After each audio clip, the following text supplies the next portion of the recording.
बहू, कोई काम तो ढंग से नहीं कर सकती है क्या? अब खड़ी क्या है, चल इसे साफ कर। पता नहीं कौन सी मनहूस घड़ी में इसे बहू बना लिया हमने। अब जा जाकर अपना काम कर। मनहूस कहीं की, पैदा होते ही अपनी माँ को खा गई करमजली।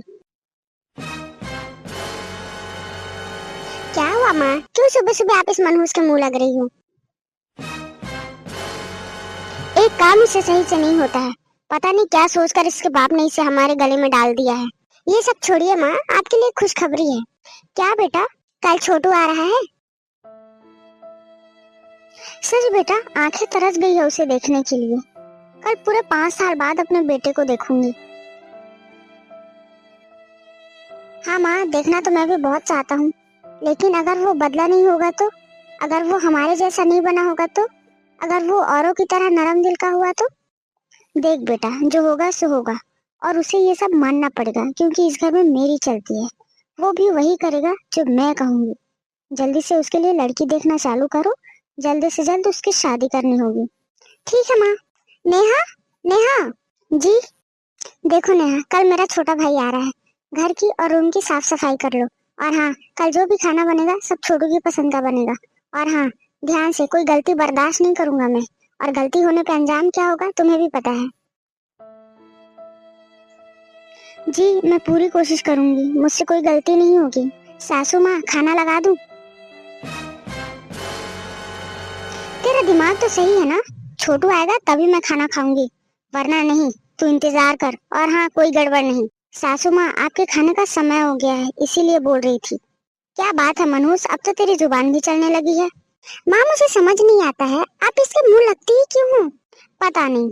आज जाने दो, आज के दिन इस मनहूस की वजह से ना अपना मूड खराब मत करो। बेटा, इसे रोज रोज देख के ना मेरा मूड ऐसे ही खराब हो जाता है। एक तो पैदा होते ही अपनी माँ को खा गई। माँ, आप शांत हो जाओ, मैं छोटू को लेकर आता हूँ। किसी को कहीं जाने की जरूरत नहीं है, मैं आ गया हूँ भैया। छोटू तो अकेले क्यों आ गया? मैं तो आ ही रहा था तुझे लेने। कोई बात नहीं भैया, मैं आ गया ना। कितना बड़ा हो गया है मेरा छोटू। नमस्ते माँ। खुश रह बेटा, खुश रह। और कैसा है छोटे? एकदम बढ़िया भैया, आप बताओ, आप कैसे हो? बस हम लोग भी एकदम बढ़िया। अच्छा बेटा, तू बैठ, मैं खाना और नाश्ता लगवाती हूँ। माँ, अभी तो मैं कुछ नहीं लूंगा, बाद में। अभी मैं जाकर फ्रेश हो जाता हूँ, बहुत थक गया हूँ। लेकिन बेटा, इतनी दूर से तो आया है, कुछ तो खा ले। नहीं माँ, बिल्कुल मन नहीं है। थोड़ा सा खा ले। ठीक है, जो भी खिलाना पिलाना है आप कमरे में भिजवा दो, तब तक मैं फ्रेश हो जाता हूँ। अच्छा ठीक है, जा। बहू, ओ बहू। जी सासू माँ। छोटू का नाश्ता छोटू के कमरे में दिया। जी सासू माँ। मैं अंदर आ जाऊं? हाँ, अंदर आ जाइए। बड़ी जानी पहचानी सी आवाज है। ये आपका खाना लाई हूँ, खा लीजिएगा। नेहा तुम? वेद, तुम यहाँ कैसे? ये सब छोड़ो, तुम यहाँ कैसे? मेरी शादी हो गई है वेद, मैं इस घर की बहू हूँ। क्या? हाँ छोटू, ये तेरी भाभी नेहा है। शादी में तो तू आ नहीं पाया। बहू, इससे मिल, ये तेरा देवर है और इस घर का छोटा बेटा। जी सासू माँ। अब यहाँ खड़ी खड़ी मुंह क्या देख रही है? खाना रख और जा जाकर अपना काम कर। छोटू, कुछ और चाहिए तुझे? नहीं माँ, मुझे कुछ नहीं चाहिए। ऐसे कैसे हो सकता है? मेरा प्यार ही मेरी भाभी बनकर मेरे घर आ गई है। नेहा के लिए तो मैं बाहर पढ़ने गया था, उसके लायक बनने गया था, और मेरे लायक बनते बनते वो मेरे हाथ से निकल गई। वो भी मेरे ही भैया की जीवन संगिनी बनकर आई है। हे भगवान, ये कहाँ लाकर आपने खड़ा कर दिया है मुझे। ना तो उसे अपना बना सकता हूँ और ना ही उसके बसे बसाए घर को उजाड़ सकता हूँ। वेद, वेद यहाँ, वो भी मेरा देवर बनकर। हे भगवान, ये कैसे मोड़ पर लाकर खड़ा कर दिया है आपने मुझे। जिससे प्यार किया वही मेरा देवर बनकर मेरे ससुराल में है। ये कैसी परीक्षा है प्रभु। जिससे प्यार किया है मुझे, आपने सब छीन लिया है मुझसे। और अब मुझे यहाँ ऐसे मोड़ पर लाकर खड़ा कर दिया है जहाँ से पीछे नहीं जा सकती और आगे नहीं बढ़ सकती। ये कहाँ ले आए हैं आप मुझे? दूसरे दिन आइए देखते हैं क्या होता है। बहू, साफ सफाई नहीं हुई है क्या? नहीं सासू माँ, मैंने थोड़ी देर पहले ही झाड़ू पोंछा किया है। कामचोर, झूठ बोल रही है, पता है मुझे, तू तो कामचोर है ही। अब ये सड़ी हुई शक्ल लेकर खड़ी रहेगी या दोबारा साफ सफाई करेगी? माँ, इन्होंने थोड़ी देर पहले ही सफाई की है। तू चुप हो जा छोटू, तुझे कुछ पता नहीं है इस मनहूस के बारे में। हाँ छोटू, ये तो है ही एक नंबर की कामचोर। काम धाम कुछ होता है नहीं, बस दिन भर फ्री की खाना खाती रहती है। माफ कीजिए भैया, लेकिन जब ये झाड़ू पोछा कर रही थी तब मैं यही था। मैंने खुद देखा है इन्हें साफ सफाई करते हुए। छोटू, तुझे कुछ पता नहीं है इसके बारे में। जो मैंने देखा वही आपको बता रहा हूँ भैया, और हाँ, मैं झूठ नहीं बोलता। बहस बंद करो तुम दोनों, इस मनहूस के लिए लड़ रहे हो। छोटू, तू जा जाकर अपना काम कर, और राम तू दुकान जा। तुझे तो शांति मिल गई होगी ना मनहूस, दोनों भाइयों के बीच झगड़ा करवा कर मरते ही अपनी माँ को खा गई। और तेरे बाप ने तुझे कुछ सिखाया ही नहीं। पता नहीं कैसी जाहिल औरत हमें पकड़ा दी है तेरे बाप ने। धीरे धीरे समय बीतता है, दिन बीतते हैं, रातें बीतती है। धीरे धीरे छोटू को भी समझ में आता है कि उसके ससुराल वाले नेहा के साथ कितना अत्याचार करते हैं। और फिर एक रात, प्लीज मुझे मत मारिए, प्लीज प्लीज मेरे ऊपर तरस खाइए, प्लीज बचाओ मुझे कोई। अरे, ये आवाज तो नेहा की लग रही है। प्लीज बचा लो मुझे कोई। कमला दीदी, ये आवाज कैसी है? छोटू भैया, आप यहाँ? कमला दीदी, ये आवाज कैसी है? छोड़िए ना भैया, आप जाकर सो जाइए। क्या बात है कमला दीदी, बताइए ना, ये आवाज कैसी है? भैया, ये आवाज नेहा भाभी की है। बड़े भैया उन्हें रोज बेल्ट से मारते हैं, और नेहा भाभी भी जिंदा लाश जैसे सब कुछ सहते जा रही है। क्या? और माँ कुछ नहीं कहती? दोनों की मिली भगत है भैया।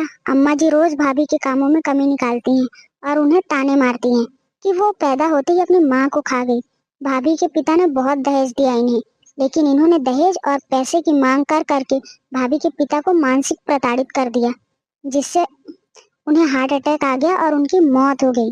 अब भाभी के पास जाने के लिए भी जगह नहीं है। कहती हैं कोई नहीं है मेरा इस दुनिया में। दीदी, आप इनके खिलाफ गवाही देंगी? आप नेहा को इंसाफ दिलवाएंगी? देखिए दीदी, डरिए मत, आपके साथ कुछ भी बुरा नहीं होगा, मैं हूँ आपके साथ। लेकिन इनको इनके गुनाहों की सजा मिलना बहुत जरूरी है, और उसकी एकमात्र गवाह हैं आप। दीदी प्लीज, मैं आपके आगे हाथ जोड़ता हूँ। अरे नहीं नहीं भैया, हाथ जोड़कर मुझे शर्मिंदा मत कीजिए। मैं बिल्कुल आपके साथ हूँ। बस मेरे साथ ये लोग कुछ गलत ना कर दें। दीदी आप चिंता मत करो, आपके साथ कुछ गलत नहीं होगा। रुक जाइए भैया। छोटू, तो सामने से हट जा। नहीं भैया, मैं ऐसा होते हुए अपने सामने नहीं देख सकता। छोटू, मैंने कहा तू मेरे सामने से हट जा। नहीं भैया, आज के जन्म में तो आप ये भूल जाओ। छोटू, तू यहाँ क्या कर रहा है? माँ देखिए, भैया इन्हें मार रहे हैं, वो भी पूरी बेरहमी से। इनकी हालत तो देखिए। छोटू, तू क्यों दोनों पति पत्नी के बीच पड़ रहा है? अपने कमरे में जा और सो जा। माँ, ये सब आपकी वजह से ही हो रहा है। आपने अपने बेटे को औरत की इज्जत करना नहीं सिखाया। अरे, आपने तो लालच की सारे हदें ही पार कर दी हैं। माँ भैया, आप दोनों किस हद तक गिरेंगे? देखा माँ, जिसका डर था वही हुआ। ये बिल्कुल नहीं बदला। देख बेटा, ये मेरा घर है। अगर यहाँ रहना है तो मेरे मुताबिक रहना होगा, और अगर नहीं तो इस घर से जा सकते हो। ठीक है माँ, मैं तो चला जाता हूँ इस घर से। और हाँ, मैं अकेले नहीं जाऊंगा, मैं नेहा जी को भी साथ लेकर जाऊंगा। छोटू, तू पागल हो गया है? हाँ भैया, और आप लोग तैयार रहो जेल जाने के लिए। रोज देख रहा हूँ आप दोनों के ताने, लड़ाई झगड़े, लेकिन चुप हूँ। लेकिन आज सब अपनी आंखों से देख रहा हूँ। और हाँ, कोई चालाकी नहीं, मेरे पास पूरा सबूत है आप लोग के खिलाफ। चलिए नेहा जी, प्लीज मुझे बचा लो। मैं हूं ना। कैसे सहा तुमने ये सब? मेरा इस दुनिया में कोई नहीं है। जिससे प्यार किया वो पति नहीं बन पाया, और जो पति बना उससे कभी प्यार ही नहीं मिला। ये लोग मेरे पापा की मौत के जिम्मेदार हैं। मैं हूँ तुम्हारे साथ, चलो यहाँ से। छोटू तू, बस माँ बहुत हो गया। और हाँ भैया, तलाक के पेपर आपको कल मिल जाएंगे। वेद कौन है यहाँ पर? इंस्पेक्टर साहब, मेरा नाम ही वेद है।